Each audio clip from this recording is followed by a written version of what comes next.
Hey everyone, I hope that you're doing well out there today. Welcome back to the channel, or welcome to the channel. And if you're new here, please don't forget to hit the subscribe button so you can catch more videos like this as I do post them. Also, please do check out the description section below, where I often put more information about whatever it is I'm talking about in the video. There might also be some links as well, so check it out. And if you have any questions or comments, post it in the comments section below. So this is the Cambridge CXN V2, and I hope I got it right because I think it was V2 or point V2 or something like that. Anyway, all these numbers and letter combinations I just can't keep track of. So I want to start off with this remote. So check out the remote. Now I do have a lot of complaints about this unit, and it's really unfortunate because I really wanted to like this. Like, I wanted this to work well so badly, and it just hasn't. But let me start with this remote. So take a look at all the buttons over here.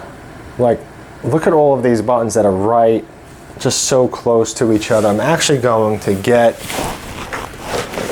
okay, my Newt Scamander wand. Where is it? Okay, so like this is a button. Okay, this is a button. This is a button, this is a button, this is a button, that's a button, that one, that one. So there's all these buttons right here. Now, let's just take my thumb.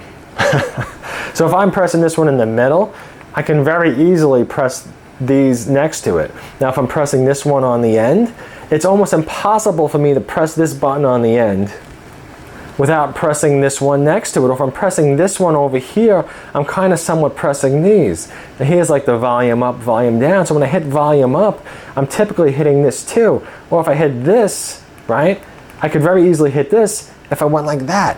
So I mean, I don't have big hands, and this remote is just so jammed up. What were they thinking? What were they thinking? I don't know. Anyway, I think that because there's so much room over here, they should have taken this button and put it up here, put this one down here, and just, you know, kind of spaced it out a little bit. And then there's so much space down below and in between. They could have just shuffled this down, like this, you know, put this row here, and then put this here, and just shuffle this down a little, and just spread these out for, you know, people that have, you know, hands that aren't, you know, the size of a, you know, a 4-year-old child. So anyway, yeah, that's the remote. On the front, it does have quite a few buttons, so you could touch the buttons to change the display. So I have an album right now playing on Spotify from the band Starset. And if you're into rock, hard rock, Starset is fantastic to see live. It's just so different. What a great show. Anyway, so, you know, you could change the front display, the home buttons here. It does have some menu settings, but what I want to do is I want to point something out, because right now Spotify's playing, and I can come over here to my tablet. So with Spotify, I found Spotify to be like the only music service, so to speak, that works well on this thing.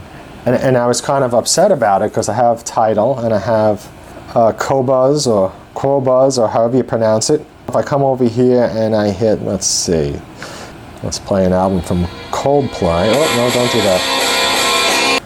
All right, so now it's loading up Tidal.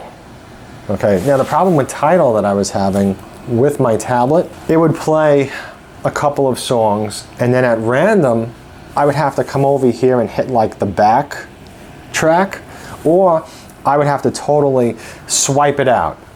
So after I swiped it out, then it would continue playing. So it was basically, you know, pausing for some reason without showing that it's pausing. And I was having that issue on and off. So Tidal was definitely an issue. Now if I go over to Qobuz, so it has to load it up through Chromecast. So I was like, all right, you know, that's okay. You know, the front display looks really excellent with everything, so, you know, I enjoy that. And let me just make sure it's sitting as bright as possible. Yeah, I mean, it's not very bright either, so that's the brightest it's going to get.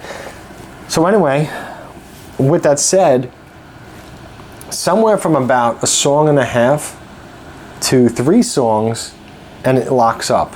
Like, it totally locks up. And in order for me to play something else, I would have to either take the power on the unit and turn it off, or I would have to actually unplug the unit because it just wouldn't respond. So even like if I turn off the power and I turn it back on, I guess something is still sitting in like the memory, and you know, it was locked up. So, you know, that was really disappointing. And one of the reasons why it's disappointing is because this seems to be the only service that I have which has some type of high-res audio where the unit would actually output it. Some of the songs might output on Tidal at 44 kilohertz, because some of them actually are 44 kilohertz, but some of the other ones like the masters and, you know, whatever else, that might output at a higher res, like let's say 88. Well, then this is going to play it at 48.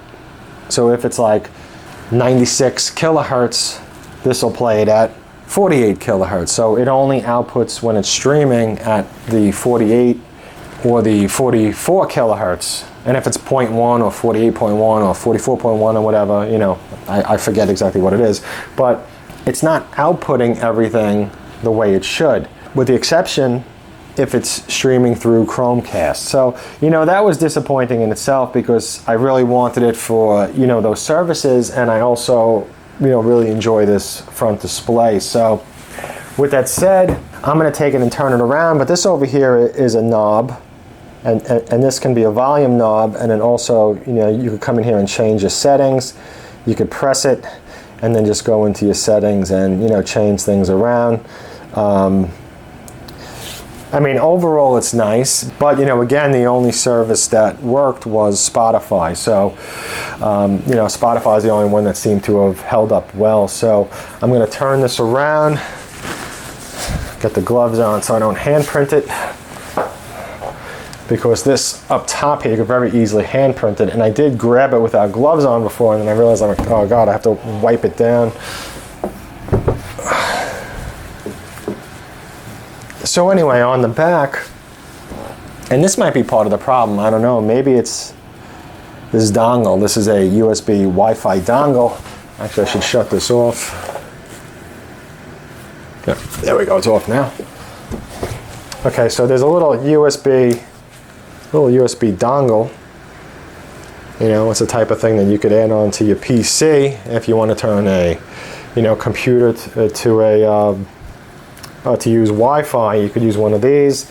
You know, maybe that's the problem, I don't know. I've used some of these little USB dongles before without issues in the past, but, you know, not for something like this, or maybe just the dongle that it came with isn't so great. But then again, I don't even know if that's the problem, because again, Spotify works, but the other services don't work well at all. So, you know, it's kind of useless for me. Anyway, over here you have a USB input right over here as well. You got your Ethernet, you know, your network. Now over here you have two inputs. So here's a coaxial, and here's your optical. Here's your optical digital input. And here's your coaxial output, and here's your digital, optical digital output. And then this is for your PC if you want to stream music. It will stream and show the resolution that it's streaming at. On the PC, I had to go into the settings, and I had to go into the audio settings, and then turn this device up, and I believe it was 384 kilohertz, and then it didn't really show anything as though it was playing at anything other than 384 kilohertz, and I realized that, of course, stuff is playing at, you know, 44 kilohertz and whatever. So I hooked this up using the coaxial output to the Rotel A14, and everything on the Rotel A14 was saying like 384 kilohertz, or, you know, whatever it was at the time, I don't remember. You know, so it wasn't like saying like 44 kilohertz, 81, 96, 192, you know, whatever it is. So, you know, that was a little bit disappointing, because I would really like to see exactly what each song is playing at. Now over here you have the XLR outputs, the balanced audio outputs, and then you have your RCA outputs over here as well. You can use this as like a preamp, which is really nice because it does have these inputs, so you could hook up like a CD player to it using the coaxial or the optical, and you could then come over to the knob or come over to this remote where everything's all jammed right here, and then select the input for it. So it does have some nice features. Unfortunately it's just really buggy, and I mean, for the price of it at $1,100 or something like that, I mean, I just can't picture keeping it, only for Spotify. It does have some other services. Where's the sticker? Here it is. So it has Chromecast built in, Apple AirPlay, room tested, and it says Spotify. I mean, as far as the sound quality goes with Spotify, it was okay. I mean, I wouldn't say it was, tons better than listening to it through my Roku or, even out of the Sony OLED TV or anything like that. I mean, it was a little bit deeper, a little bit more controlled sounding, maybe less wide sounding, more like narrow. That's the short review, and I do hope that you found this somewhat helpful, and I do appreciate you stopping by and watching. Have a great day.